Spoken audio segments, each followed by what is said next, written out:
한 5년 전에 있었던 일인데 제가 아는 권사님이 치과에서 임플란트를 하셨는데 그때 치과 의사가 우리 치과에서 했던 임플란트에 문제가 생기면 내가 평생 보장해 주겠다라고 이야기하셨어요.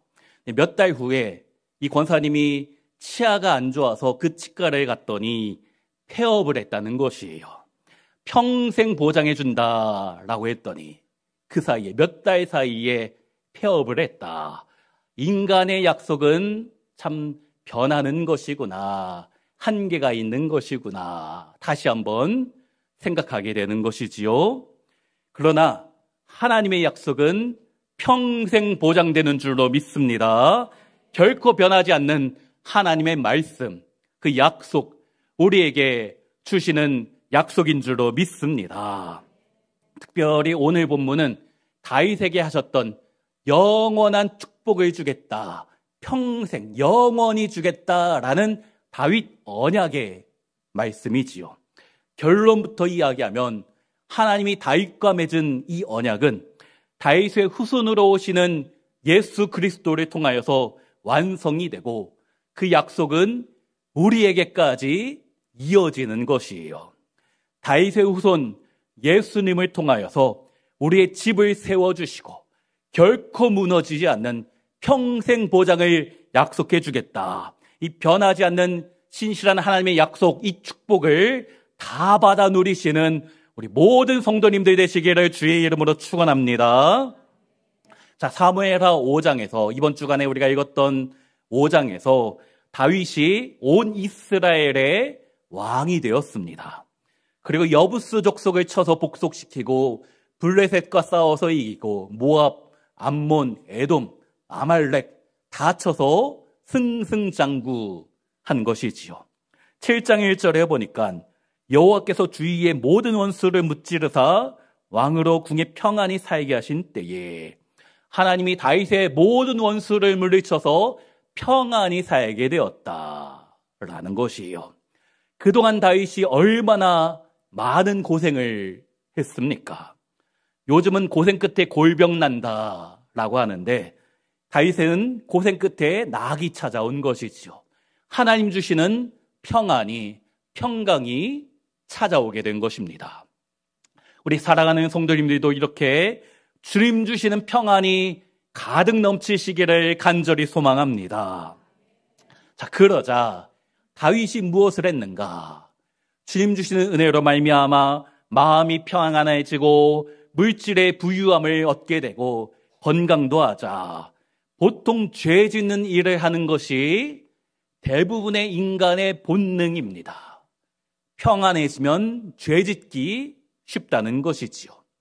미국의 조슈아 해리스라는 목사가 있었습니다. 1997년에 노 데이팅이라는 책을 썼고 또 예스 데이팅이라는 책을 썼어요.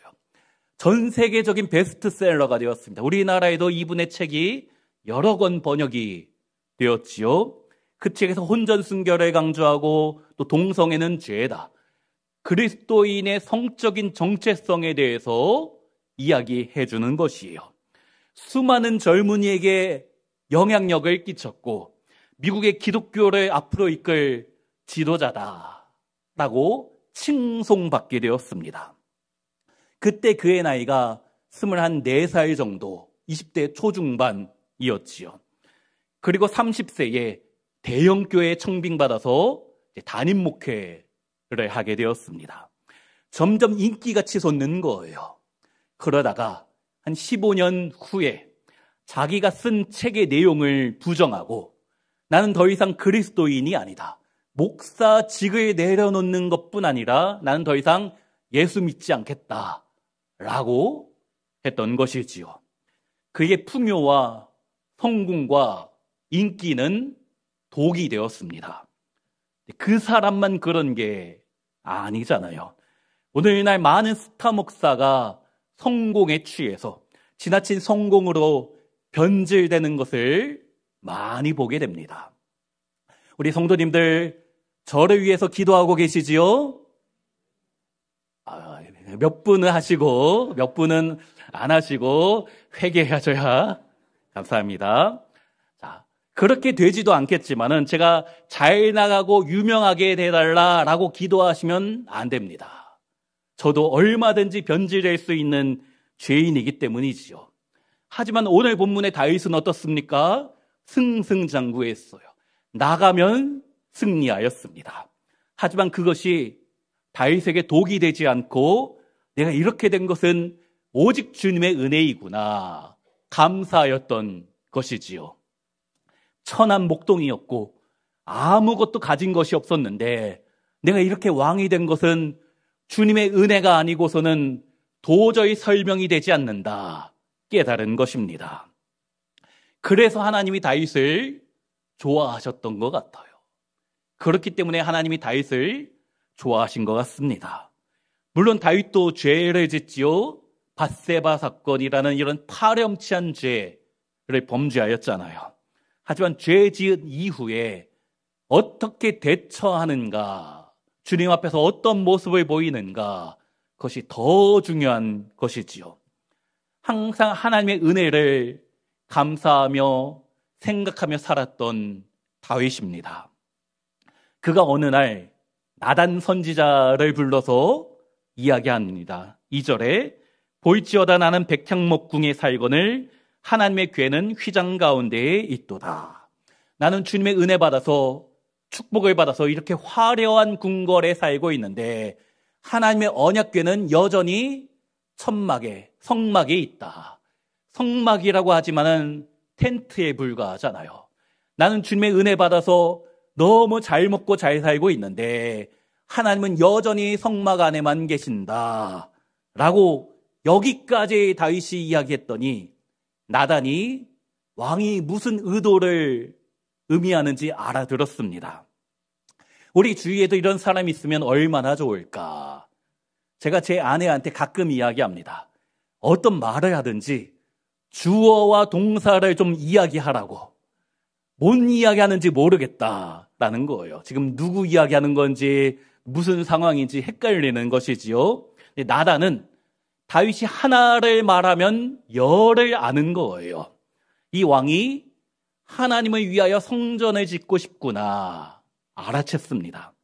근데 그날 밤에 하나님이 찾아오셔서 너 왜 이렇게 오버하냐고, 내가 언제 너한테 집을 지어달라, 성전을 지어달라라고 했느냐, 멈추게 하신 것이지요.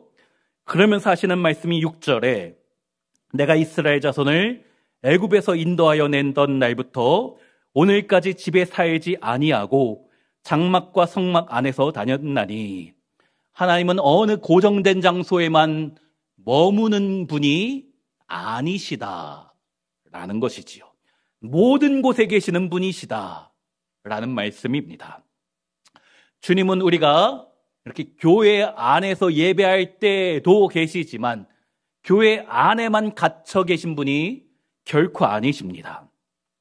교회 안에서만 기도하실 필요는 없는 거예요. 집에서도 기도하시고 직장에 출근하시면서 길거리에서도 기도하시면 그곳에서 하나님이 우리 기도 들으시는 줄로 믿습니다. 물론 우리가 고난주간 특세 때는 함께 모여서 기도해야 되겠지요. 아멘 하신 분이 몇 분 없지만 그래도 저는 다 나오실 줄로 믿습니다. 중직자는 출석 체크를 해야 되지 않을까. 아멘 소리만 컸어도 제가 출석 체크 안 했을 텐데. 그런 분들이 있죠. 썬데이 크리스찬, 주일에만, 일요일에만 신앙생활하는 분들이 있습니다. 주일에는 교회 와서 예배하고 신앙인답게 사는데 평일에는, 월요일부터 토요일에는 신앙과는 전혀 상관없이 살다가 주일 아침 되면 교회에 와서 하나님 일주일 동안 잘 계셨습니까? 와서 인사하는 분이 간혹 있습니다. 명목상의 크리스찬이 되면 안 되잖아요. 물론 우리가 매일의 삶 가운데 하나님이 나와 함께 하신다라는 것을 알지만, 머리로는 알지만 체험하지는 못하는 분도 있습니다. 우리가 믿는 주님은 일주일의 하루가 아닌 모든 날, 평생의 삶을, 매일의 삶을 우리와 동행하기 원하시는 줄로 믿습니다. 물론 다윗이 그 사실을 잘 알지만, 그래 성전에 가야지만 하나님을 만나는 것으로 생각하는 사람이 있을까봐 하나님 성전 건축을 중단시키셨지요. 나는 이 성에 갇혀 있지 않다. 나의 백성이 있는 어디든지 나와는 함께 할 것이다. 말씀하시는 거예요. 물론 다윗의 아들 솔로몬 때에 성전을 건축하게 허락하셨지요. 하지만 이것은 하나님을 위해서 성전이 있는 것이 아니고 하나님을 예배하는 사람을 위해서 성전이 필요했던 것입니다. 결국 하나님이 이 다윗의 제안을 거절하셨지만 주님을 향한 마음, 주님을 사랑하는 그 마음은 기뻐 받으셨어요. 기특하게 여기신 것이지요. 예전에 저희 집 둘째 아들이 초등학생 때 아빠 내가 커서 람보르기니 사줄게 이야기한 적이 있습니다. 제가 람보르기니가 뭔지도 모르지만은 가장 비싼 차라고 들어서 아빠 언젠가 내가 이거 사줄게 이야기했던 것이에요. 정말 사줄지는 모르겠어요. 네, 만약 람보르기니를 사준다면은 우리 성도님들 제 덕에 그 차 한번 타보실 수도 있을지도 모르겠습니다. 하나님이 다윗을 기특히 여기셔서 축복의 말씀을 주시는데 11절 말씀 끝에 보니까 내게 이르노니 여호와가 너를 위하여 집을 짓고 다윗아 네가 나를 위하여 집을 지어준다고 했지. 아니야. 내가 너를 위하여 집을 지어줄 거야. 말씀하시는 것이지요. 우리 교회가 점점 부흥하고 있습니다. 그래서 순모임할 장소가 부족해졌어요. 그래서 우리 남전도의 회원들 몇 달 전부터 우리 옥상에 방을 만들고 있습니다. 한 달 정도 후면 우리 4월 말 정도 되면은 8개의 방, 순모임할 수 있는 방이 이제 완성이 됩니다. 어제도 열심히 와서 수고해 주셔서 또 비 맞으면서 얼마나 열심히 하시는지 참 감사드립니다. 병나시면 안 되는데 허리도 걱정이 되고 적절하게 건강 생각하시면서 해주시면 좋겠습니다. 주님을 위하여서 이런 의미 있는 일을 한다라는 것이 얼마나 소중한지 우리 교회 공사하는 것뿐 아니라 우리 찬양팀, 우리 성가대, 교사, 안내, 새가족, 식당, 청소, 주차 등등 주님을 위하여서 이런 일을 하는 것이 얼마나 감사한 일인지 주님, 제가 주님 위하여 주의 몸된 교회 위하여 이렇게 열심히 수고하고 있습니다. 얼마나 자신 있게 이야기할 수 있습니까? 그런데 우리 주님의 답변이 무엇입니까? 네가 나를 위하여 의미 있는 일을 하겠다고? 아니야. 내가 너를 위하여 더 큰 것을 할 거야. 라고 말씀하시는 것이지요. 11절 끝에 보니까 여호와가 너를 위하여 집을 짓고 영어 성경으로 보니까 The Lord Himself 여호와 그분 자신이 강조하는 거예요. 그분 자신이 너를 위하여 집을 지어줄 것이다. 우리 인생의 집을 아름답게 지어줄 것이다. 주님이 약속하시는 것이에요. 우리는 우리 인생에 화려한 집이 세워지기를 꿈꾸고 있습니다. 그것을 위하여 좋은 스펙을 쌓아서 좋은 직장에 취업을 하고 많은 연봉을 받고 넓은 평수의 집에서 가정을 꾸리고 자녀 낳고 점점 행복해지기를 바라는 것이지요. 그런 것으로 나 인생이 든든히 세워질 것이다 생각합니다. 하지만 내 인생의 집을 누가 짓는가? 주님이 지어주시는 것이에요. 내가 내 인생의 집을 나의 노력, 나의 성공을 위하여 열심히 살아가며 지을 수도 있습니다. 많은 사람을 직원으로 두고 성공했다 말할 수도 있죠. 나의 재능, 나의 노력을 가지고. 그러나 내가 나를 위하여 살아가면, 나의 집을 지어가면 어떻게 됩니까? 때로는 불안하고 답답하고 내가 이루어 놓은 이 모든 것이 언제 무너지지 않을까 걱정하며 살게 되는 것이지요. 지금은 통장의 잔고가 넉넉하지만 이것이 언제 사라질지 몰라 불안하고 걱정, 근심, 염려 가운데 사는 것이 우리의 모습이잖아요. 어떻게 해야 됩니까? 내가 잘나서 나의 열심을 가지고 내가 성공하는 것이 아니고, 내가 내 인생의 집을 짓는 것이 아니고 하나님께 맡기는 것이구나. 오직 주님이 하시는 것이구나. 이것이 우리의 고백이 되어야 될 줄로 믿습니다. 주님이 오늘 우리에게, 우리 빛과 소금 교회 성도님들에게 말씀하시는 거예요. 네가 나를 위하여 무엇인가 하는 것이 아니다. 내가 너를 위하여 너의 집, 너의 가정, 너의 직장, 너의 사업장을 내가 더 아름답게 건축해 줄 것이다. 주님의 말씀입니다. 5절 끝에 보니까 내가 나를 위하여 내가 살 집을 건축하겠느냐. 건축하다라는 단어가 히브리어 바나라는 단어인데 짓다, 설립하다라는 뜻입니다. 그런데 11절 끝에 보니까 여호와가 너를 위하여 집을 짓고, 여기 짓고라는 단어는 히브리어 아싸라는 단어입니다. 이 아싸라는 단어는 창세기 1장과 2장에 정말 많이 나오는 단어예요. 창조와 관련된 단어입니다. 무슨 뜻인가? 다윗아, 네가 나를 위하여 집을 지어주겠다라고 했지. 아니야. 내가 너를 위하여 너의 집을 창조해 줄 거야. 하나님이 우리 위하여 일하시는 것은 창조의 사역입니다. 하나님의 능력은 생명의 역사가 나타나는 것이에요. 우리 인간에게는 기적과 같은 일이 창조의 하나님에게는 일상이 되는 줄로 믿습니다. 교회 다니는 것도 마찬가지지요. 내가 어떤 마음을 가지고 이 자리에 왔든지 간에, 우리 새가족 중에, 우리 지금 새가족 공부하시는 분들 중에 수십 년 만에 학창시절 때 신앙생활 하다가 수십 년 만에 교회 한번 다녀볼까라고 오신 분도 있어요.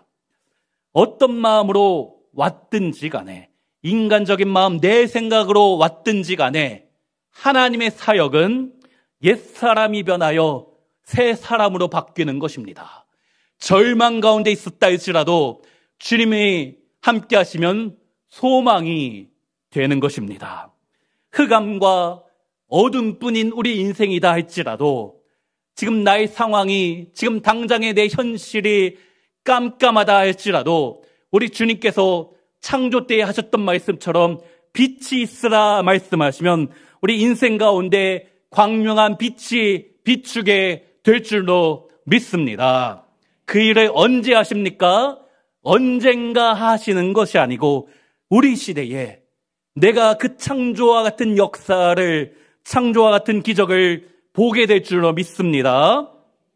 다윗에게 또 약속을 주시는데 12절에 내 수완이 차서 내 조상들과 함께 누울 때에 내가 내 몸에서 날 내 씨를 내 뒤에 세워 그의 나라를 견고하게 하리라. 너의 아들을 통하여서 이 일을 할 것이다. 우리 성도님들도 마찬가지지요.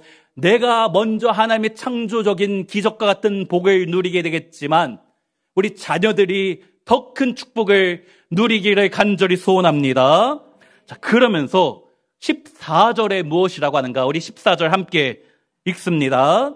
나는 그에게 아버지가 되고 아들이 되리니 그가 만일 죄를 범하면 내가 사람의 매와 인생의 채찍으로 징계하려니와.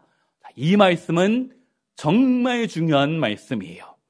여기 너의 아들, 이 아들이 직접적으로는 다윗의 아들 솔로몬을 의미하는 것이지만 궁극적으로는 이제 다윗의 후손을 가리키는 것이지요. 너의 아들이 네 아들이 아니고 하나님 나의 아들이다. 또 너의 자녀의 아버지는 다윗 네가 아니고 나 여호와 하나님이다 말씀하는 것이죠. 주님의 약속입니다. 다윗과 같은 믿음을 가진 우리 모두에게 이 말씀이 적용이 되는 것이요. 내가 그의 아버지가 될 것이다. 내가 그의 하나님이 되고 그는 내 아들, 내 자녀가 될 것이다. 이 말씀은 신구약 성경을 관통하는 정말 중요한 핵심 메시지입니다. 선지서에도 이 말씀이 정말 많이 나와요. 내가 너의 하나님이고 너는 나의 자녀가 된다. 아들이 되고 백성이 된다. 대표적으로 호세아서에 나오는 암미와 로암미, 너는 내 백성이 아니었는데 나의 백성이 될 것이다 말씀이 있죠. 구약 성경에도 이 말씀이 정말 많고 신약 성경에도 반복하여 계속 등장합니다. 특히 성경 마지막인 요한계시록 말씀에도 있어요. 우리 요한계시록 21장 7절 함께 읽습니다. 이기는 자는 이것들을 상속으로 받으리라. 나는 그의 하나님이 되고 그는 내 아들이 되리라. 하나님이 다윗에게 하셨던 이 약속, 내가 너의 하나님이 되고 너는 내 아들, 내 딸, 내 자녀가 될 것이다 라는 말씀이 마지막 때까지 가서 성취되는 것이지요. 하나님과 성도의 관계가 아버지와 자녀의 관계가 되는 것이다. 이것이 얼마나 큰 축복인가, 얼마나 큰 감사이고 은혜인지. 너희 집을 견고하게 세워줄 것이다. 영원히 함께할 것이다. 이것이 나에게 우리 가정 가운데 주시는 말씀입니다. 하나님이 나의 아버지가 되시면 모든 것을 책임져 주시는 것이에요. 제가 작년 어버이주일 때 설교하면서 저하고 친한 동생 목사님이 있는데 이분이 신학생이 되었고 또 목사가 되었는데도 하나님을 아버지라고 부르는 것이 너무 어렵다라고 이야기하셨어요. 그분이 지난주에 왔던 김유비 목사님입니다. 지난주에 사실 더 자극적인 이야기가 많아요. 그분의 인생 가운데 좀 더 자극적으로 이야기하면은 더 좋을 걸 혼자 생각했는데 우리 교회에서는 좀 절제해서 간증한 것 같습니다. 우리 중에도 가끔 육신의 아버지로부터 받은 상처로 인하여 하나님을 아버지라고 부르는 것이 걸끄러운 분이 있지는 않은지 많이 계십니다. 그러나 우리 하나님은 그런 인간적인 불완전한 하나님이 아니십니다. 우리 영원한 집을 나를 위하여 견고하게 세워주시는 아버지인 줄로 믿습니다. 물론 14절 말씀처럼 나는 그에게 아버지가 되고 그는 내게 아들이 되리니 그 만일 죄를 범하면 내가 사람의 매와 인생의 채찍으로 징계하려니와. 하나님이 인생 채찍으로 우리 징계하시는 것처럼 보일 때가 있지요. 누군가를 통하여 날 힘들게 하시는 경우가 있습니다. 그 이유가 무엇인가? 히브리서 12장 6절에 보니까 주께서 그 사랑하시는 자를 징계하시고 그 받아들이시는 아들마다 채찍질 하심이라. 자, 왜 채찍질 하시는가? 우리 히브리서 12장 11절 말씀 함께 읽습니다. 무릇 징계가 당시에는 즐거워 보이지 않고 슬퍼 보이나 후에 그로 말미암아 연단받은 자들은 의와 평강의 열매를 맺느니라. 지금의 당장의 어려움이 있지만 열매 맺게 하실 것이다. 열매 맺기 위하여 오랜 세월 뿌리 내리고 싹이 트고 열매가 자라는 과정이 필요한 것이지요. 그러나 결국 잘 되게 하시는 하나님, 그 하나님의 은혜 우리 가운데 있을 줄로 믿습니다. 우리 마지막 16절 말씀, 오늘 본문 16절 함께 읽습니다. 내 집과 내 나라가 내 앞에서 영원히 보존되고 내 왕위가 영원히 견고하리라 하셨다 하라. 하나님이 약속해 주시는 거였어요. 다윗아, 너의 나라가 영원할 것이다. 너희 후손에게까지 이런 축복이 영원히 이어질 것이다. 주님이 약속하셨어요. 평생 보장을 말씀하시는 것이지요. 이 말씀은 그러나 다윗의 왕조가 멸망함으로 말미암아 깨진 것처럼 보입니다. 다윗의 아들 솔로몬이 이어서 왕이 되고 그 이후에 아들의 아들 20명의 유다 왕이 세워졌는데 마지막 시드기야 왕을 끝으로 다윗의 왕조가 멸망하고 말았잖아요. 바벨론의 포로로 끌려가게 되었습니다. 그때 하나님을 믿는 신실한 백성들 하나님께 기도하였습니다. 의문에 빠진 거예요. 하나님, 다윗에게 약속해 주셨잖아요. 너의 나라가 영원할 것이다 말씀하셨는데 왜 이렇게 되었습니까? 우리 나라가, 우리 민족이 왜 이렇게 멸망하게 되었습니까? 주님이 약속을 버리신 것입니까? 다윗과의 언약, 이 약속을 포기하시고 우리를 버리신 것입니까? 기도하며 의문을 가졌죠. 이것은 사람의 매와 인생 채찍으로 잠시 징계한 것이고 진짜 왕이 나타나서 온전히 회복시켜 줄 것이다. 다윗의 후손 누군가가 와서 영원한 나라 세워줄 것이다. 이사야, 예레미야, 에스겔, 다니엘, 많은 선지자가 반복해서 하는 말, 이새의 줄기, 다윗의 후손 중에서 한 싹이 나타날 것인데 그가 진짜 왕이 되어서 너희를 영원한 축복 가운데 인도해 줄 것이다 말씀하는 것이에요. 우리도 그럴 때가 있지요. 우리도 하나님이 나에게 약속하신 것 축복해 주실 것 같은데 왜 나에게 이런 은혜가, 축복이 당장 주어지지 않는 것처럼 생각되는지, 내가 주님 믿고 주의 자녀가 되었는데 왜 나의 인생은 여전히 이런지, 여전히 고통 가운데, 고난 가운데 살고 있는가 의문이 들 때가 많이 있습니다. 그러나 다윗의 후손으로 오시는 진짜 왕, 다윗을 예표했던 그 예수 그리스도, 그분을 통하여 오늘 본문의 다윗 언약이 성취가 되고 완성이 되는 것이에요. 우리도 마찬가지입니다. 나의 계획이 실패한 것처럼 보이고 나의 소망이 끊어진 것처럼 느껴질 때가 있지만 이 고난의 터널이 끝이 보이지 않는 것처럼 느껴질 때가 있지만 그럼에도 불구하고 우리가 예수 그리스도 앞에 나아갈 때에 다윗에게 주셨던 약속, 너희 집을 내가 세워줄 것이다. 이 나라, 너희 가정 천국으로 변하게 될 것이고 그 나라는 영원할 것이다. 그리고 그 영원한 나라에서 내가 너희 하나님이 되고 너는 나의 백성, 나의 자녀가 될 것이다. 이 약속이 예수 그리스도를 통하여서 완성이 되는 줄로 믿습니다. 그로 말미암아 기적과 같은 창조의 역사가 우리 삶 가운데 반드시 나타나게 될 줄로 믿습니다. 그러므로 주님, 나의 인생집을 주님께서 만들어 주시옵소서. 내가 내 인생의 집을 세워가려고 하는 것이 아니라 주님께서 내 삶을 책임져 주시고 아름답게 꾸며주시고 더욱더 크고 강하게 내 인생을 아름답게 만들어 주옵소서. 평화의 왕 예수 그리스도, 다윗의 후손으로 오신 예수님을 통하여서 내 삶 가운데 날마다 은혜가 넘치게 하여 주시고 축복이 넘쳐지게 하여 주시옵소서.